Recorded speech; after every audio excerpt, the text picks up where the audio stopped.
میں تو کہا کرتا ہوں کہ ہمارے ہاں بعض قوانین جو ہیں مختلف شخصیات کو، عہدیداروں کو فوائد پہنچانے کے لیے بنائے گئے ہیں، اور وہ پھر جب فائدہ کوئی اٹھا لیتا ہے تو پھر اس پر ہم شور مچانا شروع کر دیتے ہیں۔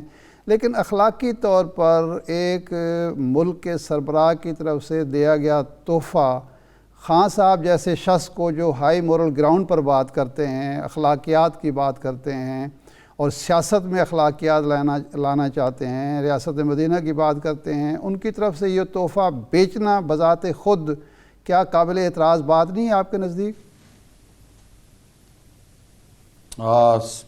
سب سے پہلے تو آپ نے بہت بڑی تنبیہ باندھی کہ آپ نے اخلاقیات کا درس دیا۔ سب سے پہلے آپ کو بتاؤں کہ یہ قانون میں کوئی اس پہ قطر نہیں لگائی ہوئی، توشہ خانہ بنایا اسی لیے گیا ہے کہ وہاں پہ جو بھی گفٹ آتے ہیں وہ سرکاری آپ کے ساتھ جو اسٹاف ہوتا ہے وہ اس کو ریسیو کرتا ہے، وہ توشہ خانہ میں جاتا ہے، اس کی ایک ویلیو لگتی ہے، اور ویلیو کے بعد یہ اجازت ہوتی ہے کہ وہ جس کو یہ قوم نے اس منصب پہ بٹھایا ہوتا ہے کہ وہ اس کو لے سکتا ہے، اپنے لیے بھی لے سکتا ہے۔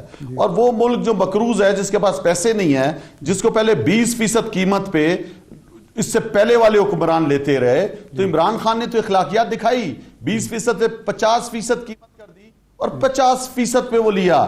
جب یہ جو فراڈی ہے، یہ جو غیر ملکی ایما پر آئے، NRO2 لیا، یہ آ کے یہاں پہ غلامی کی توق ڈالی، لوگوں کو بیکاری سمجھا، یہ جب آ کے بیٹھے وہ 60% جس کی کابینہ ہی نیب زدہ ہو، جس پہ کیسز ہوں، وہ شخص یہ جو دیکھ رہا ہے کہ عوام اب کنٹرول نہیں ہو رہی، معیشت تباہی کی طرف جا رہی ہے، لوگ جو ہے وہ بے روزگار ہوتے جا رہے ہیں، فیکٹریاں بند ہو رہی ہیں، 88% گیلپ کی سروے کی رپورٹ ہے کہ 88% پاکستانی تاجر اس حکومت کی پالیسیز پر پریشان ہیں، وہ سمجھ رہے ہیں کہ ملک غلط رخ کی طرف جا رہا ہے۔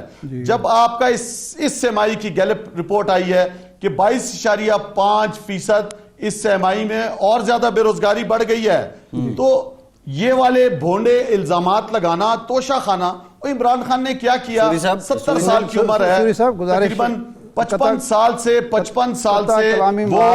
وہ پبلک فگر ہیں، سوری صاحب وہ پبلک فگر ہیں۔ مجھے آپ بتائیں کہ یہ ایک انٹرنیشنل فراڈی کو، عمر فاروق جو ایک انٹرنیشنل فراڈی ہے، جس کو جو ہے ناروے سے نکالا گیا ہے، 3 اس کے اور بھائی ہیں، وہ وہاں پہ سزا میں ہیں۔ اس کے بعد آپ نے دیکھا دبئی آیا، دبئی پہ انٹرپول پہ مطلوب تھا وہ شخص، آج اس شخص کو لا کر مخصوص آپ کا میڈیا سیل جو ہے وہ دوبارہ دکھا رہا ہے جی یہ جو اس غلامی کو قبول کیا ہوا ہے، یہ جو اس امپورٹڈ سرکار کی آج پیروی کر رہا ہے، آج اس کے اشاروں پر چل رہا ہے، وہ کیا یہ بتائے گا عمران خان کو کہ عمران خان صادق یا امین نہیں ہے؟ سوری صاحب سوال لے لینا، بات تو سنیں نا، بات سنیں۔ سوال آپ سے یہ نہیں ہوا، میں نے سوال جو کیا ہے وہ یہ ہے، پہلی بات تو یہ ہے کہ 20% پہ نہیں خریدا۔ آج جو فواد چودھری صاحب نے اور زلفی بخاری صاحب نے پریس کانفرنس کی ہے، اس میں انہوں نے کہا ہے کہ خان صاحب نے بھی یہ تحفہ 20% پہ خریدا ہے۔ یہ آج کی پریس کانفرنس ہوئی ہے۔ پریس اپنے ٹویٹ میں فواد چودھری نے کہا 25% پہ، لیکن پریس کانفرنس میں 20% کا ذکر کیا۔ نمبر 1، میں نے سوال خریدنے پہ تو کیا ہی نہیں، میں نے سوال کیا ہے کہ اس تحفے کو جو ایک بادشاہ کی طرف سے، ایک حکمران کی طرف سے ملا ہے، بیچنا کا اخلاقی طور پر درست ہے؟ آپ اس کا جواب دیں۔ وہ تو فراڈیا ہے، ہو گیا۔ قانون ہے اس ملک میں جو قانون تھا، اس قانون کو فالو کیا عمران خان نے، کوئی قانون نہیں توڑا۔ پہلے سے ہی یہ -1 کا فارمولا چل رہا ہے، کسی طرح ہٹا دو عمران خان کو، سیاست سے ہٹا دو۔ -1 نہیں چلا، پارٹی میں کوئی قیادت نہیں نکلی، اس کے بعد یہ بھونڈا طریقہ، الیکشن کمیشن کو اختیار دی ہے کسی کو نااہل کرنے کا، کیوں ایک دم عدالت نے جو ہے دوبارہ اس کو اہل قرار دیا، اس فیصلے کو معطل کر دیا؟ اپنی حد سے تجاوز کیا الیکشن کمیشن نے، یہ غلام الیکشن کمیشن ہے۔ جب آپ نے دیکھا کہ الیکشن کمیشن کے فیصلے کو اسلام آباد ہائی کورٹ نے واپس نہیں لیا، انہوں نے کہا اگلی ٹرم میں الیکشن لڑ سکتے ہیں، اور یہ اس فیصلے میں بھی یہی تھا۔ تو لڑ سکتا ہے نا، دوبارہ لڑے ہیں، دوبارہ 8 حلقوں سے یہ تو اس فیصلے میں بھی یہی تھا۔ فیصلے کے بعد 9 حلقوں سے 8 حلقوں سے جیتے ہیں، وہ 8 حلقوں سے جیتے ہیں، پوری قوم کو پتہ ہے۔ اب یہ نیا لانچ کیا ہے جی دوبارہ، اور یہ جو شخص لایا گیا ہے یہ خود انٹرنیشنل فراڈیوں کو ڈیفینڈ کر رہا ہے، اور پورے یہ فلم ابھی چلی، ابھی ریلیز ہی نہیں ہوئی، اور دوبارہ جو ہے یہ ڈبے میں پیک ہو گئی ہے۔ سوری صاحب فلاپ فلم